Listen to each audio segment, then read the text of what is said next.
Good evening, everybody, and welcome along to this edition of the Fiinal Whistle on Lair Media.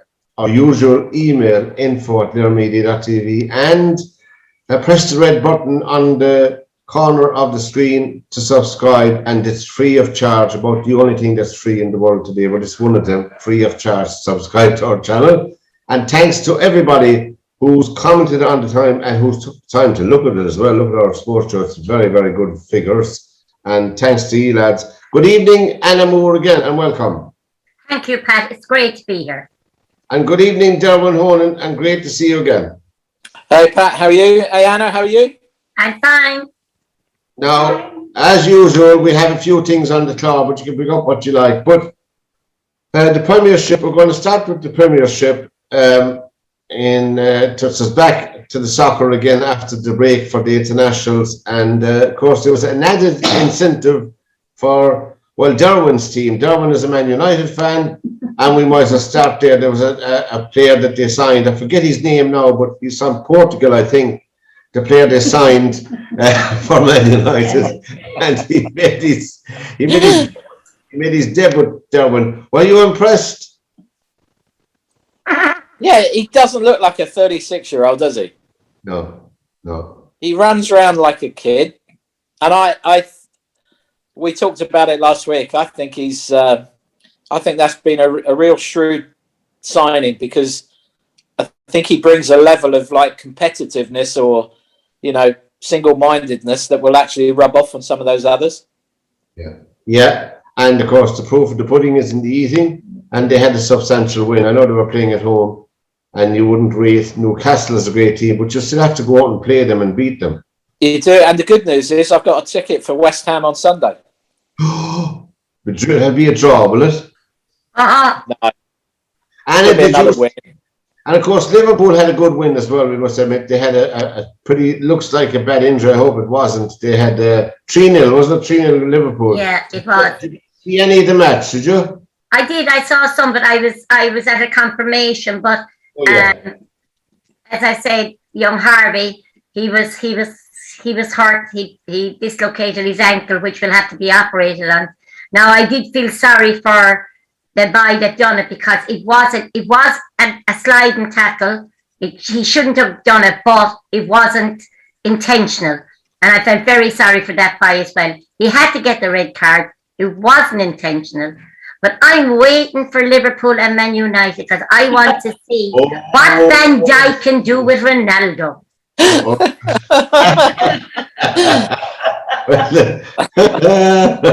Well, I mean, what was I going to say? It was, I suppose, the pure. No, we're joined off all the way from the United States again. Good evening, Joseph. How do you do? Good, Pat. How are you? Sorry, I'm a bit late. And you know Anna and Derwynne, Joe Waters. You were on with them before. Hi, Joe. Hey, guys. Hi, Anna. Hi, Derwynne. How are you? Hey, Joe. How you doing? Now, Derwynne can't conceal his glee at the fact of their new signing from Portugal. Here we go again. And I can have a cup of tea while we're talking about this. I think Anna's trying to talk to Klopp to get Toshak and Keegan back, I think. No, we stick with what we have, Pat. But as I said, we have our two backs are back, and they were outstanding.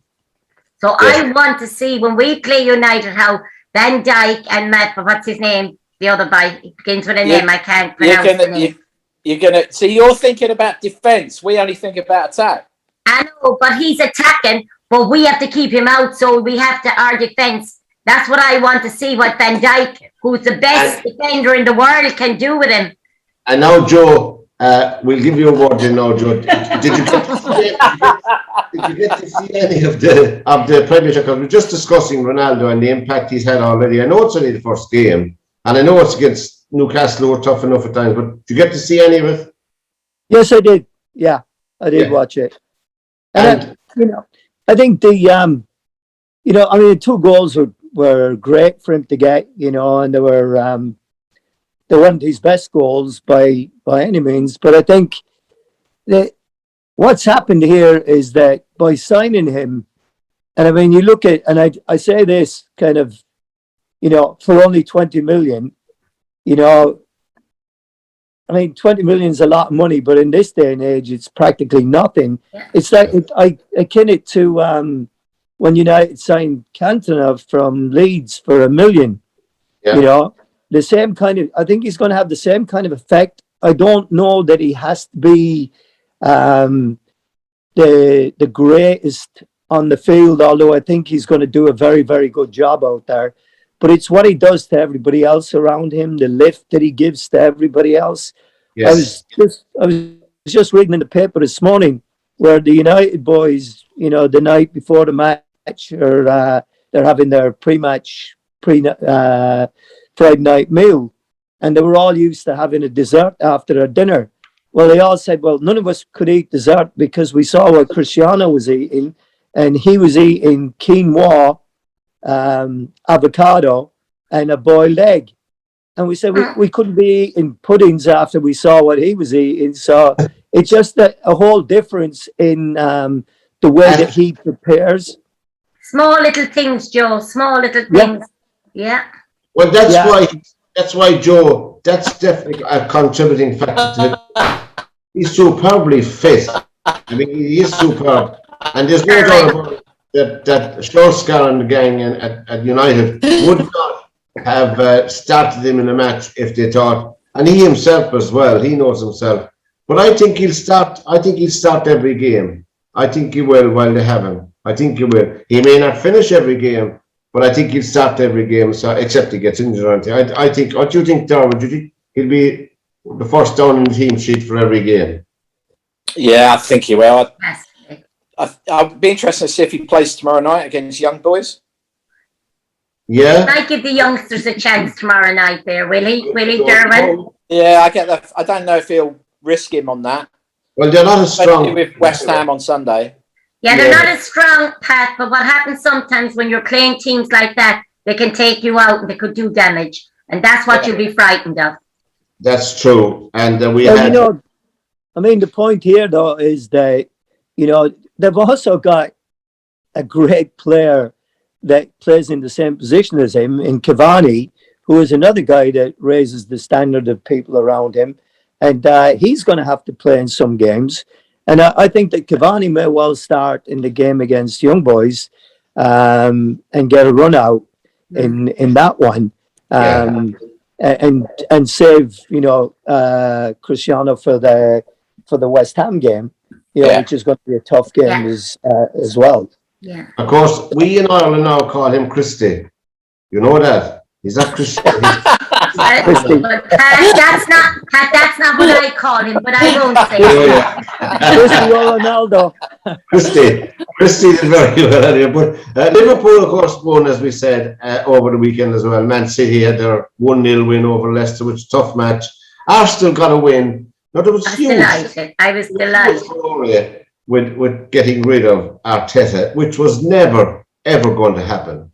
There's no way that Arsenal will get rid of Arteta this early in the season, because number one, in my opinion, who would they get to come in? Because all the good managers are already with clubs. You know?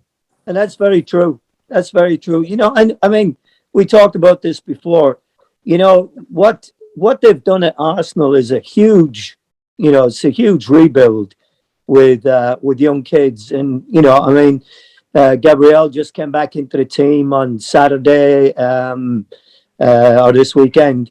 And I mean, he's making a huge difference, you know. So as he and Ben White, you know, mature together and get back better and better, I think that, you know, you're looking at the likes of an Adams and O'Leary kind of combination, or the other ones that they had there, you know, saw Campbell there for a bit with Lauren.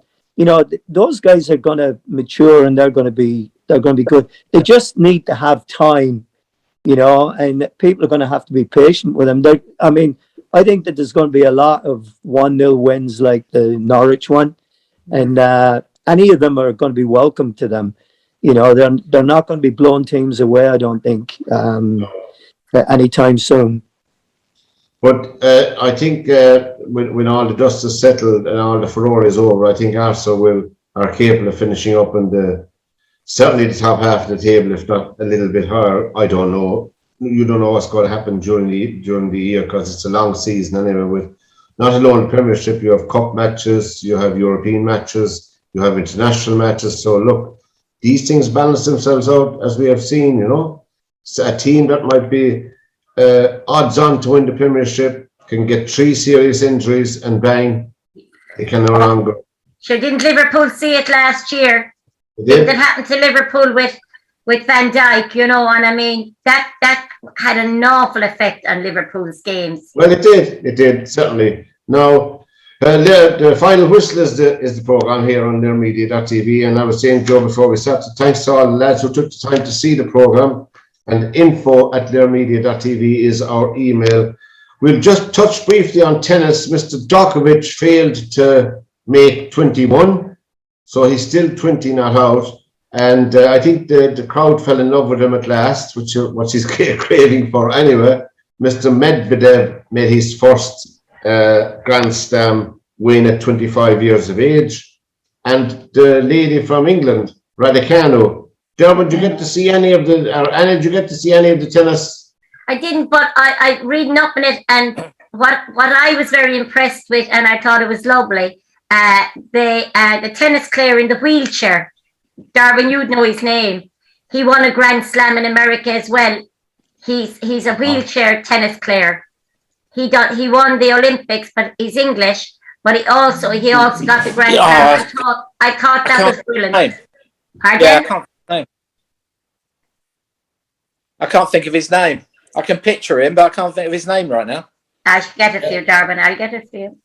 Yeah, our researcher here will look it up. Joe, did you get to dip into any of the tennis?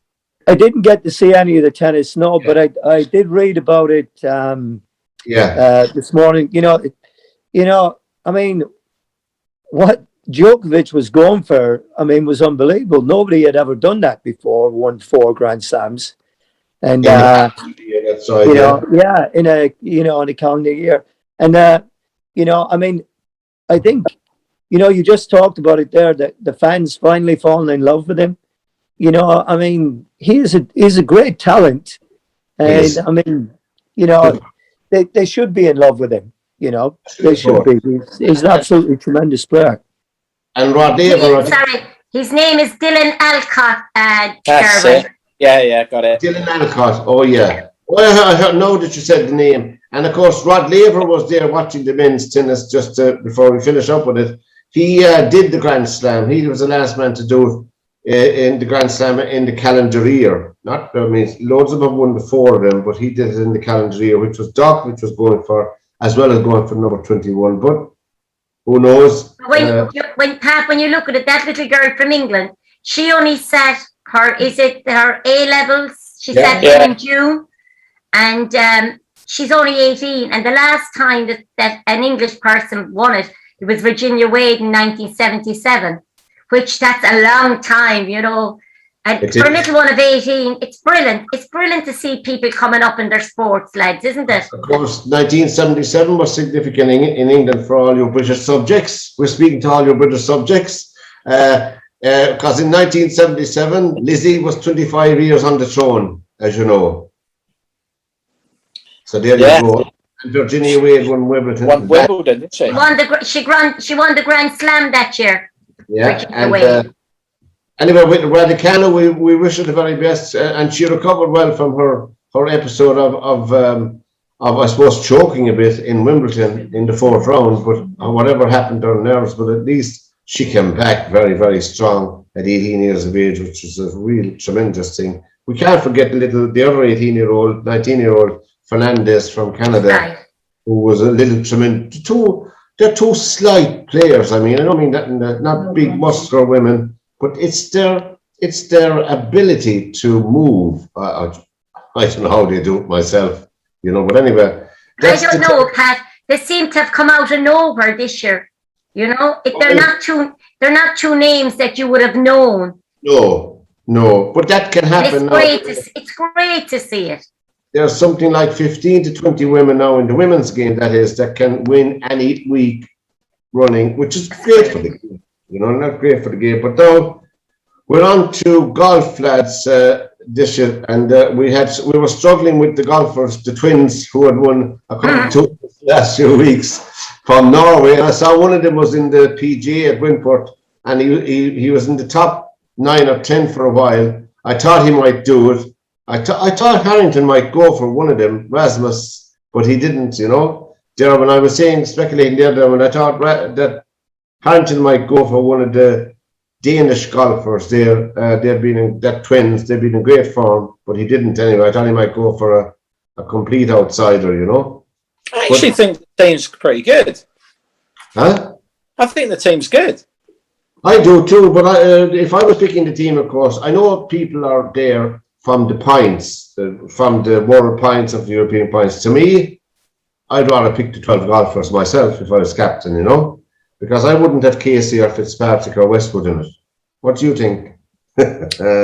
I mean, having coached Paul Casey since he was a kid up until last 15 years, but I just think you've got strength there in so many different areas. You know, you've got the old guys who are going to be paired up with the younger guys. Yes. For the experience. And I think Harrington's boxed quite clever there. Good. So, are you confident that they'd beat the Americans in Whistling Straits, is it? And I'm always amazed at the Americans at the golf courses. I was just saying to you, Derwynne, is it Whistling Straits the Ryder Cup is on? It is, yeah. Yeah. God, Quail Hollow. Imagine names like that, lads. I'm going to Quail. Then you have Wingfoot. There's another one there. Yeah. I'm going to Wingfoot for the weekend. I'll see you in Quail Hollow at the end of the month. I know we're taking the P, but where's Whistling Straits? Oh God! Is it Michigan? Is it Michigan? No, you got me. I was just reading about it as well. Anyway, they've just recently had a US Open, didn't they? In the last 2 or 3 years, the US Open at Whistling Straits. That's no good. And Mary's looking up there. Wisconsin. There you go. Wisconsin. There's Wisconsin. Joe, is that far away from you? Oh yeah, it's on the East Coast. Well, it's not on the coast, but it's on the east side. To be near the same distance as to Ireland from you, is it? Yeah. Well, the Green Bay Packers are from Wisconsin. So. All right. Joe, is that near Chicago? It's not far from it. Yeah. It's not far from it. Yeah. So that's the Ryder Cup, lads. We'll have more about that later on when we see we have the American team as well. And we have, anyway, just for people who may have missed it, Casey, Fitzpatrick, Fleetwood, Garcia, Hovland, Lowry, McIlroy, Poulter, Ram, Westwood, and Wiesberger. So there you go. I suppose, we have to be happy. We wish them all the very best, lads. And I still think that McIlroy and Lowry will have a big say in it. Because I would say that, wouldn't I? But I loved the body language of them in the Olympics when they were playing, under the same banner, which was, I suppose, Harrington was thinking of that, I think, as well. Anyway, we had a lovely crash over the weekend. I wouldn't say lovely, crash between Hamilton and Verstappen. I know you see the Formula One. Imagine the two contenders for the championship. How they wound up. I'm not going to make any comment on how it happened or who's to blame, but suffice to say the two were out of the race. And did anyone of you get to see any of the Formula One? I didn't see it myself. No, but this. What's your man at Hamilton? What's the other man's name? Verstappen. Yeah, that he hit a curve and then he went up on top of your man's car, but they're investigating it at the moment. All right. Well, it doesn't really matter. The race is over anyway. Pat, they're investigating it for safety rules to make sure it doesn't happen again. That's all what right. I think. Well, we had the spectacle over the weekend. I'm a big boxing fan myself, both amateur and professional, have been all my life as well. And of course, but we had, I don't know who gave them the license. Evander Holyfield at 58 years of age. I don't know how he got a license to box. I have to question the authorities But I know, did anyone of you get to see the fight? It didn't last very long, less about 2 minutes. or 2 or 3 minutes. But the very first meaningful punch that Holyfield got, he was in serious trouble. I knew by the look. I know, medically speaking, I was very disturbed to see something like that being sanctioned by any authority. Yeah. He fought this fella Belfort, who he'd have beaten with the 2 hands tied behind his back on a good day in his prime. But Holyfield, and I think this brings boxing into disrepute, lads. You know, doesn't it? Well, I'll tell you, Pat. What I don't like about it is it comes over on amateur boxing, which is completely different. Because the first rule in our book is, and it'll tell you, amateur boxing is a sport, professional boxing is a business. Now, this is, if you think of it, I don't know, did you hear of it? But there was an 18-year-old girl died in the ring 2 weeks ago. She was from Canada. She was from Canada. Canada. What I can't understand is they're putting them in. In amateur boxing, we have a way forward. You have a pathway, like you have in junior soccer, senior soccer, and rugby the whole way up. But with professional boxing, they don't seem to have that. And it's the promoters don't seem to care. They put this little girl was only 18 years of age. She was put in against an experienced boxer. She only had maybe 4 contests. That to me is wrong. And I'm on this page with Susie Fox, they're an American web page, but they were asking, you know, what way, but they could do it the way amateur boxing, you know. I mean, if professional boxers are starting out, some of those professional boxers have never boxed as amateurs. They just start boxing in professional clubs. So they could be going up against someone like Katie Taylor, who is only coming into professional, but has won world titles at amateur level and had maybe 200 contests. You know, and I mean, to me, it should be maybe the way they do it here. 5 contests or less, then you box someone that has 5 contests or less. All right. Yeah. And then you go to 10 contests, you box someone that had 10 contests or less. After that, then it's open.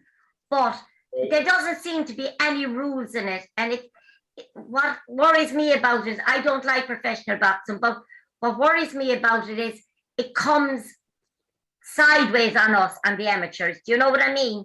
Yeah. People are saying, oh, how can you let your children box? But it's a completely different set of rules. The safety in amateur boxing is unreal. It is. And looking at anyone of you were suggested from the Final Whistle that it's on YouTube, as far as I know, the Holyfield Belfort, if you could call it a fight. I have no idea what it was, you know. You didn't see any of it, lads, did you? No. I didn't see any of it, but I read a bit about it, and there's been I mean, there's just been a lot of stuff going on over here to what I was talking about, you know. I mean, we've got this guy, Jake Paul, that's been fighting. That's right. The guy has never been, he wouldn't know what a ring looked like in his life if he had. It's absolutely ridiculous. And the problem now that we have is that this whole thing has become a show. Professional boxing, MMA, all that stuff, it's just become a show. And these guys are doing it for pay-per-view because people will put the money into it and they'll watch it. Now, I mean, if you want to fight and you want to watch Evander Holyfield fight, then let him fight Mike Tyson again. Somebody his own age and his own level of ability kind of thing. But when you're putting these guys in against guys that are young and fit and are maybe not from the same sport, but from a similar type sport, and they come in and they start taking it seriously. The first thing I read about this was that when Evander Holyfield got hit with the first punch, the look on his face told him that he was in serious trouble there. Yeah. And it got worse from there. And it just, you know, they need to stop having these, you know, wrestling type events that are all set up. You know who, you know, I mean, it's getting to be a joke now. Isn't it sad though? isn't it If sad? you that look- think- Go on, Anna. Go on, Derwynne, go on. No, go on. No, I'll talk after you. Go on. Isn't it sad that you got someone like Holyfield who was in his prime, was he was a boxer, wasn't he? And he could Yeah. box. And now your last thoughts of Evander Holyfield is a joke. Yeah. I don't understand why. I understand why they do it. They're obviously skin. Let's face it. They've got no money, or they've burnt a big hole in what they've got, or whatever. But you sit there and kind of think, wouldn't pride say, I'd like people to remember me as a great boxer, not that joke who went into boxing that situation. That's But true. as Joe said, and I agree with Joe, it's all a show now, Joe. I mean, if you think back to 2 or 3 years ago, when Mayfield and Conor McGregor fought, Right. Yeah. There was people here in Ireland, thousands, that spent thousands to go to Las Vegas to see what was only a show, as you said, Joe. That's I mean, all. before they ever got into the ring, you knew he was never going to beat Mayweather. No. But sure, McGregor was only laughing up their backs because, Yeah. why? Because he made millions out of it when these people lost money, thousands, you They know? did. And I was They did. reading again today, he was in trouble again last night, McGregor. He was at some awards and he threw a bottle of water at one of the stars on the red carpet. Yeah, Well, Machine Gun Kelly, he threw, and then they tried to start fighting. That's right. And, somebody stepped in between them. But you know what Derwynne talked about there. Evander Holyfield walking away with some dignity from a career that was an absolutely fantastic career. I go back to I watched I think it was the Sugar Ray Leonard and Marvin Hagler. Marvin. Yeah. And when Sugar Ray beat Hagler, and then Hagler walked away and he said, "I'm never doing this ever again." He said, "I did my best with it, and I'm done. I'm finished." And he went over to Italy, actually, and lived in Italy there for a while. He did. At the end, before he had his heart attack. But I saw those guys. I saw Thomas Hearns fight. It's like they were just a different class, and there were more of them. There And the were fight more was- of. Yeah, I loved Hearns. Tommy Hearns was just one of my favorites. Hitman Hearns. Mm. Yeah, Oh, he was. that was fantastic. We watched it here in the Tacoma Dome in Tacoma, which we played our home games in. There was probably 10,000 people in there watching it on the big screen. Because it drew so much interest. I remember bunking into Wembley Arena to watch Hagler fight Minter. Oh yeah. When you think of it, but Well, when you I Alan think shouldn't of Minter. it, say that I shouldn't say that out loud, should I, when this is being recorded? But but if you think about it, Alan Minter. they were much better fighters than what's out there. Alan Minter was a good boxer, Derwynne, but like a few, he wasn't world class stuff, really. No. Those guys were exceptional. Those guys were no, exceptional. Hagler took him apart. He did, yeah. He did, But you yeah. see, do you know what I find now and at that time in professional boxing? It's all about the heavyweights.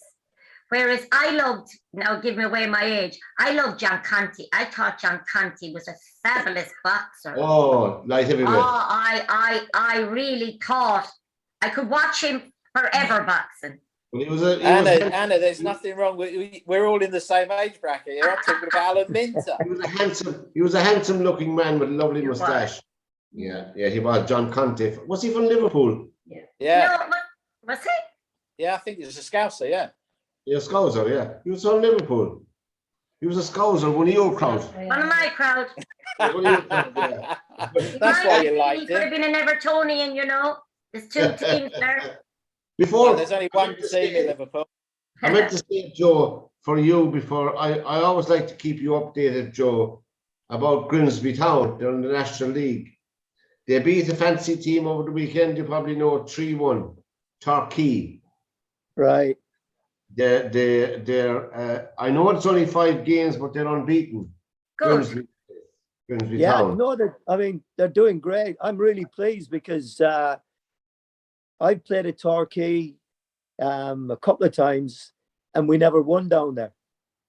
I mean, we were in the end of, I believe, the 3-1 result both times we played down there, and it was. I mean, going from Grimsby to Torquay is a long trek, and in my day it was even longer because you know what the buses were like back then. So you know, so for them to go down there and win and to get the start that they've had is absolutely fantastic. They've got new ownership there.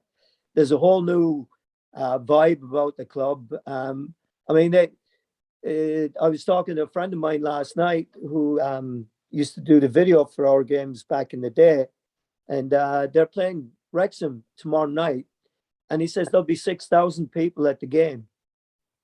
You know, for a non-league game, they took 500 people to Torquay with them for the game at the weekend, and on a regular basis, when they go away, they take anywhere from 1,000 to 2,000 people, and they're all young people who are absolutely fanatical about the Mariners. So it's great. It's just great to see. There's a great vibe about the club right now.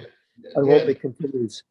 They're what I call real soccer matches. That's only my own opinion, lads. With all due respect to Christie, they're all soccer matches. CR. We call it CR. Oh, sorry, Mary, remind me here. CR7. CR7, yeah. CR7. The Final Whistle is the program on learnmedia.tv. Tell all your friends about us. And our email is info@learnmedia.tv. And we're with Anna, Derwynne, and Joe. Now, Tom Brady, lads. I know you're into American football. The season is just starting. Is that right, Joe? You're over there on that. The football season, although I don't know why they call it football because they throw it all the time. But anyway, they call it football. It's another anomaly over there in America. But I always ask him that question. How do you call it football when there's only 2 people on the field that kick the ball? The punter and the place kicker. So it's like, it's not football. But, you know, they have their things. So it's like, I suppose they get away with it because it's American football and rugby football. So I don't know. It's a hybrid, a bit of a hybrid. Yeah. But I mean, there's still a huge amount of fans there. There's still a huge amount of money in the game.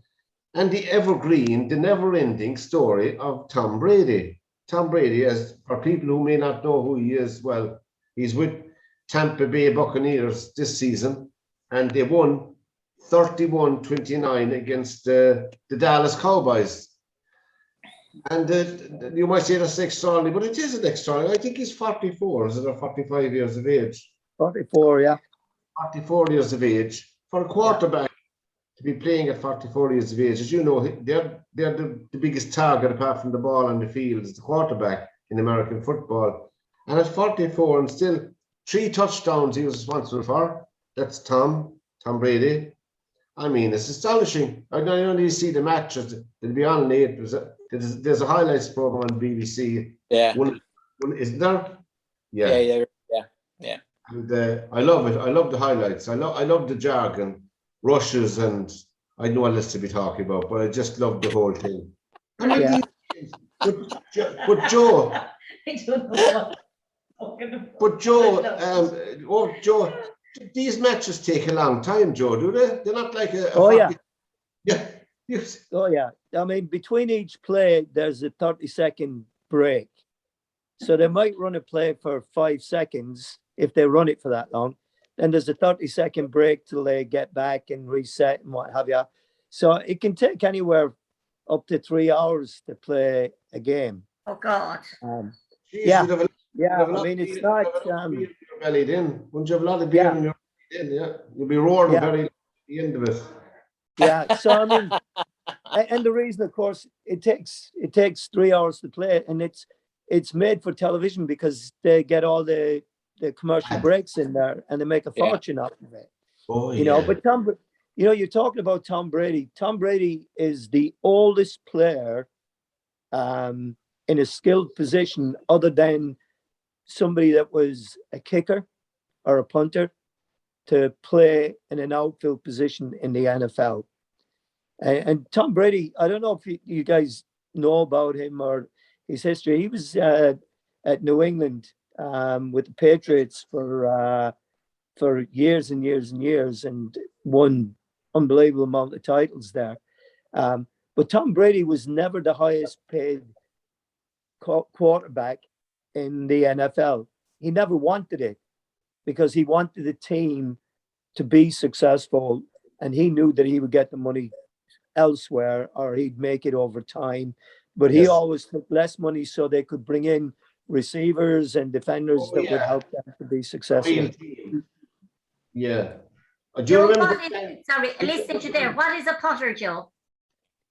I'm sorry. You were saying the two kickers. One is a kicker, the other is a putter. Punter. A punter. What's that, Joe? Yeah. Well, it's just the ball is played back to him, thrown back to him. He catches it, and it's like a goalkeeper kicking the ball out of his hands. Is what it is. They call it punting here. When I first came over, I'm going punting. What's that? Yeah, isn't that what you do betting on a horse? Yeah, It's a boat, isn't it? yeah. You want to be careful saying that word now after a couple of drinks. But Tom Brady, I mean, we're claiming Tom Brady here, and he's one of us, Derwynne, again. Oh, no, not more Jack Charlton stuff. Can't get away from it. Stop it. I can't deal with this. You've got Ronaldo. You've now got Brady. Yeah. Christy Ronaldo. Chapat, didn't we have Sonny Liston as well? We did. One of those? And there was someone else we had. Who was the other one we had? There was another one we had.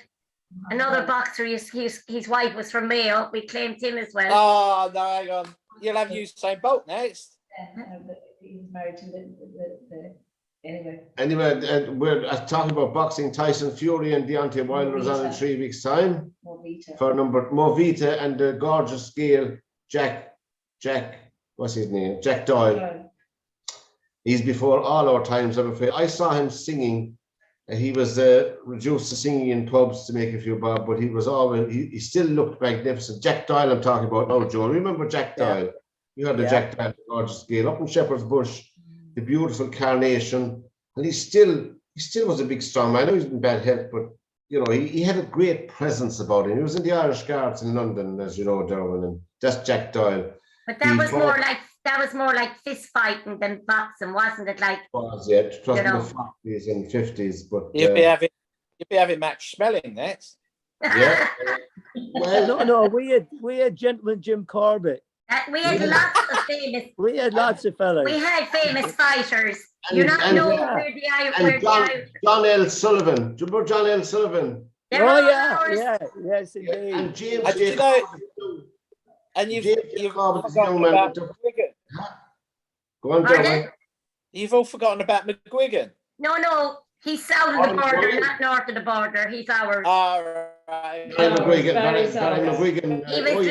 He lived in Monaghan, but there's half of Monaghan is in the south and half is in the other. So he's our side of it. So Barry McGuigan won it in 85. And you know this is true as God. The first title that Barry McGuigan won as a youngster was below in the Parkway here in Limerick. Yeah. Wow. That was his first title. He won it at 12 years of age below in the Parkway. And of course, his dad was a singer. He sang for Ireland in the Eurovision Song Contest in 1968 with a song. I knew you'd get there in the end. Chance of a Lifetime. No. Derwynne, we've won the most song contests as well. I mean, we can't help it if we're multi-talented. You can't include ABBA. No, but we're looking hard. We're researching. And Johnny Logan. You're looking into ABBA right now. I don't know where we are. Oh yeah, getting back to the American football. There was another quarterback there, Joe. Do you remember Dan Marino? Yes. Yeah, I used to love watching him. Oh, Jesus. Yes. Yeah, he was. There was a lot of really good ones. Joe Montana, who graduated from Notre Dame. played with San Francisco and Kansas City. We've got one here in Seattle, Russell Wilson, who's a tremendous talent, and just I hope you guys get a chance to watch him. He played yesterday.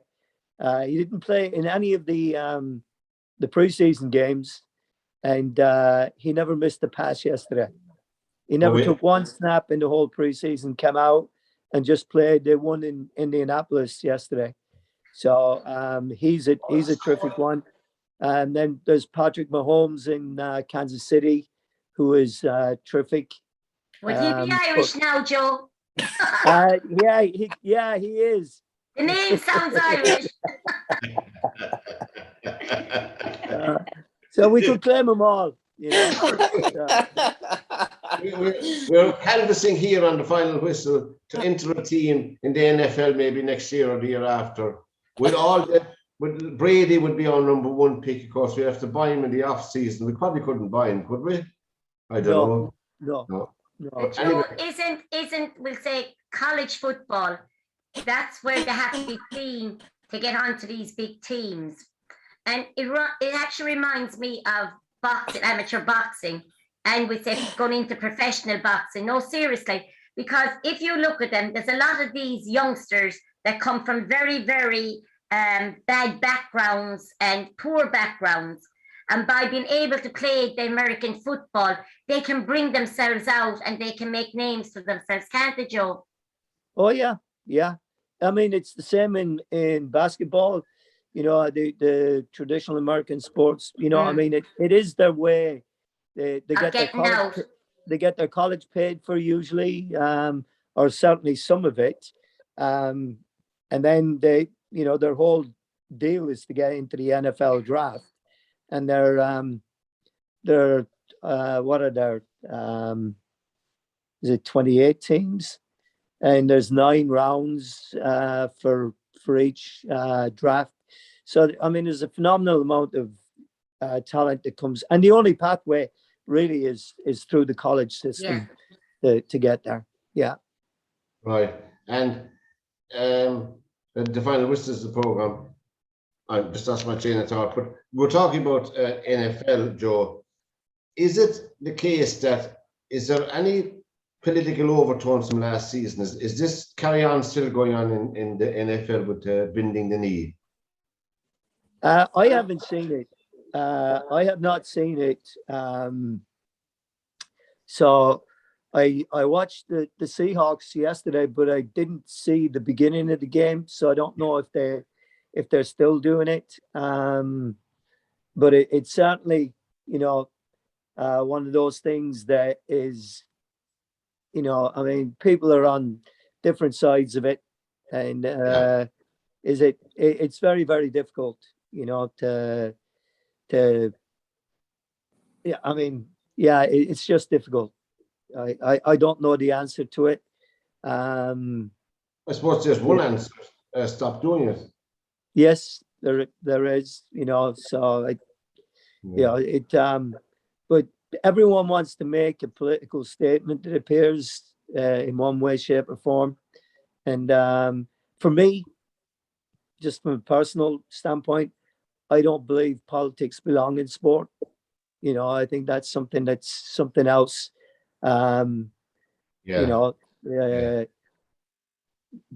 when you have people that see it differently, I guess that's their right to do what they think. It is, and I suppose to not to get political, I suppose people probably do see we have no other way of making our case, for the want of a better word, and we have a captured audience. We have television, coast to coast coverage. So look, I can understand there was some of that with the soccer as well, taking the knee with the soccer. But I guess these things do die down after a while, and people get on to doing the right things and paying them all decent wage and treating them all equally. I think that's the only way out of this thing, Gestures are fine. I'm not saying that you shouldn't stand up what you believe in, but I'm just saying in sport, I think it's very unedifying in sport, because you don't need. When they done it in the beginning, that was fine. Yeah. But I think it's gone on too long now. Yeah. You know. Yeah. I think. Can I just ask Joe? Joe, how are your team doing? Well, my team. I'm actually retired now, so my teams are under the care of somebody else. So I can stand back and not have to worry about getting critiqued by anybody, and everybody knows better than I do, which they do anyway. So it doesn't matter. So, but yeah, no, it's kind of nice to be able to go to a game and not have to be thinking about what decisions you have to make and all the adjustments that you have to make during it and what have you. So it's just it's fun to watch a game without having to. I mean, you still have an interest in it, and you still have a feeling for it, but you can watch it way more objectively. I guess what Joe is saying, that since he retired, it's all downhill for the team. Yeah. No. I thought, Pat, that Joe might not. I knew that he had retired from, we say, coaching that or managing, but I thought that you might still be involved in some way with the team, Joe. No, I kind of prefer when I leave something, I can leave it. Yeah. When I left Leicester, I was quite happy to leave Leicester behind me and what have you, and focus on Grimsby when I got there. And then when I went to Grimsby, I left there, I still loved both places, but now I had something else here.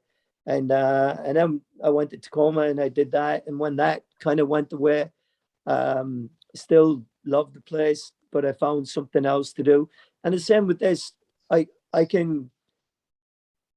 don't want to be back there doing it, because I'm not the coach anymore.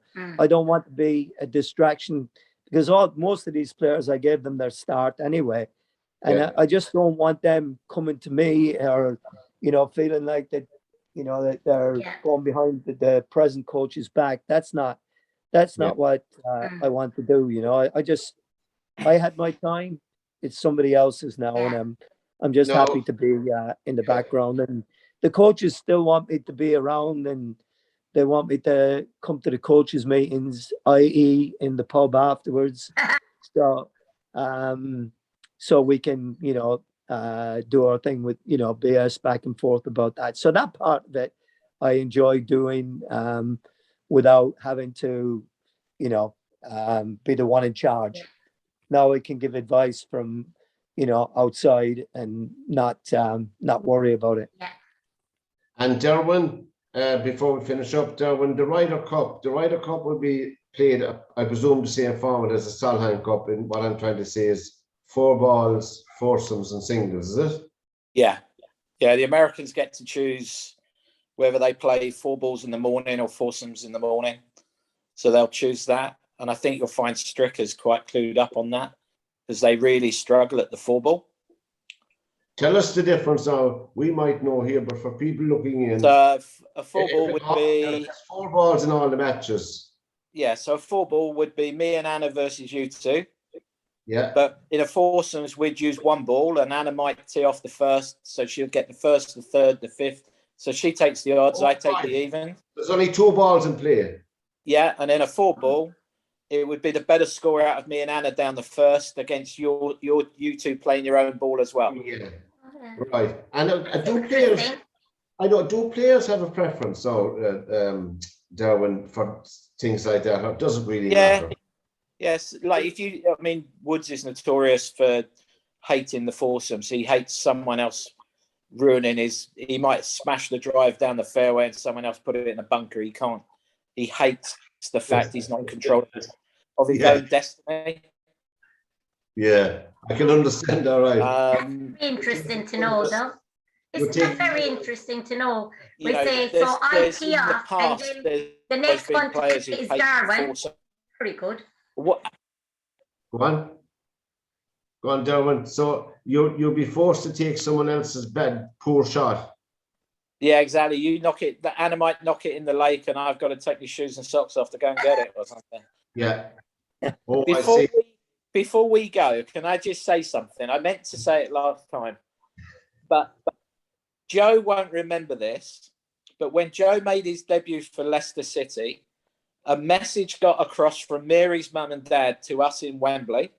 And Joe, I grew up.